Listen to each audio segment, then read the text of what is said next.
इतिहास का एक ऐसा योद्धा जो सिर्फ चंद फौज के साथ लाखों की फौज को हराने की ताकत रखता था। एक ऐसा योद्धा जिसने दोबारा मस्जिद अल अक्सा पर इस्लाम का झंडा फहराया था। हम बात कर रहे हैं सलाउद्दीन अय्यूबी की, जिन्होंने सिर्फ 10 साल की उम्र में ये सोच लिया था कि एक दिन उन्हें मस्जिद अल अक्सा पर से ईसाइयों की हुकूमत को खत्म करना है। तो आइए दोस्तों, आज की इस वीडियो में सलाउद्दीन अय्यूबी की बहादुरी के कुछ ऐसे किस्से जानते हैं जिन्हें जानने के बाद आप भी हैरान रह जाएंगे। 1138 AD कुर्गिस्तान में सलाउद्दीन अय्यूबी पैदा हुए। उनके वालिद साहब का नाम नजमुद्दीन अय्यूब था। तालीम की बात की जाए तो सलाउद्दीन अय्यूबी ने मदरसे और मस्जिद से ही तालीम हासिल की थी और इस्लाम की बारीकियों को समझा था। हालांकि शुरुआत के 25 साल सलाउद्दीन अय्यूबी के गुमनामी में जरूर गुजरे, लेकिन फिर एक ऐसा वक्त आया जब पूरी दुनिया सलाउद्दीन अय्यूबी के नाम से थरथराने लगी, जिसकी शुरुआत बगदाद से हुई थी। दरअसल बगदाद में एक शख्स ने बड़ी खूबसूरत मीनार तैयार की थी और अपने कई सालों के वक्त को इस मीनार को बनाने में लगाया था। ये मीनार इतनी ज्यादा खूबसूरत थी कि बहुत से लोग इसे खरीदना चाहते थे, लेकिन वो शख्स हमेशा यही कहता था कि ये मीनार मस्जिद अल अक्सा के लिए बनाई गई है और मैं इसे किसी को भी नहीं बेच सकता।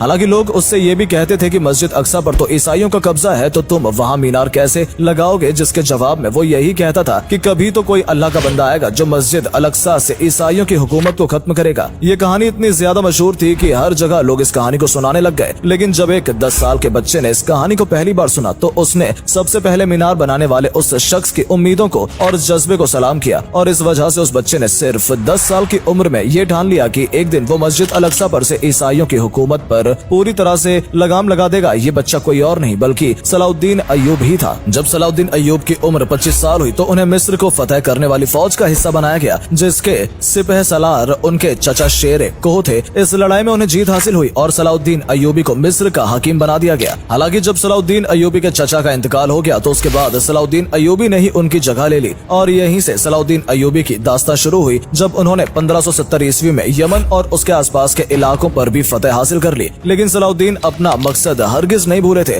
वो अभी भी यही चाहते थे कि किसी तरह बस मस्जिद अल अक्सा पर से ईसाइयों का राज पूरी तरह से खत्म किया जाए, जिसे कभी उम्र बिन खत्ताब ने 638 ईस्वी में फतह किया था, जिसकी वजह से एक वक्त में वहाँ भी इस्लाम का बोलबाला था। लेकिन परेशानी ये थी कि उस वक्त के खलीफा ने गैर मुस्लिम लोगों को भी बैतुल मुकद्दस में आकर तवाफ और जियारत करने की इजाजत दे दी थी, जो कि उनकी सबसे बड़ी गलती थी। और इतना ही नहीं बल्कि खलीफा ने यह भी इजाजत दे दी कि जो गैर मुस्लिम यानी ईसाई और बाकी मजहब के लोग अगर यरूशलेम में कुछ वक्त रहना चाहते हैं तो वो यहाँ कुछ दिन गुजार सकते हैं। बस फिर क्या था, ईसाइयों में अपनी खुशी का इजहार ज्यादा लोग नाच गाकर करते हैं और फिर यही हुआ। बैतुल मुकद्दस के आसपास ईसाइयों ने नाच गाना शुरू कर दिया और सबसे ज्यादा हैरानी की बात यह है कि जब उन्हें ऐसा करने से मना किया गया तो ईसाइयों को ऐसा लगने लगा कि मुसलमान उनके खिलाफ हैं, जबकि मुसलमानों ने उन्हें यरूशलेम में कुछ वक्त रहने की इजाजत दी थी। लेकिन इन ईसाइयों में एक नाम पीटर द हेरमिट था, जिसने ईसाइयों को भड़काना शुरू किया कि मुसलमान ईसाइयों को खत्म करना चाहते हैं, जिसके चलते उसने जर्मनी, बर्तानिया, इटली और यूनान जैसे कई कंट्री में जाकर ईसाइयों को इकट्ठा किया और उन्हें मुसलमानों के खिलाफ भड़का दिया। 1095 ईस्वी में ईसाई पॉप ने फ्रांस में एक कॉन्फ्रेंस की, जिसमें यरूशलेम को मुसलमानों से आजाद कराने की बात कही गई और ये अफवाह फैला दी कि ईसा जमीन पर ईसा मसीह खड़े होंगे। लेकिन ऐसा तभी मुमकिन हो पाएगा जब यरूशलेम में एक भी मुसलमान नहीं रहेगा। और फिर तकरीबन 10 लाख से ज्यादा ईसाई जंग में शामिल हुए और ये तादाद बढ़ती गई और जब ये सभी लोग यरूशलेम पहुंचे तो वहाँ इनका मुकाबला सल्जुक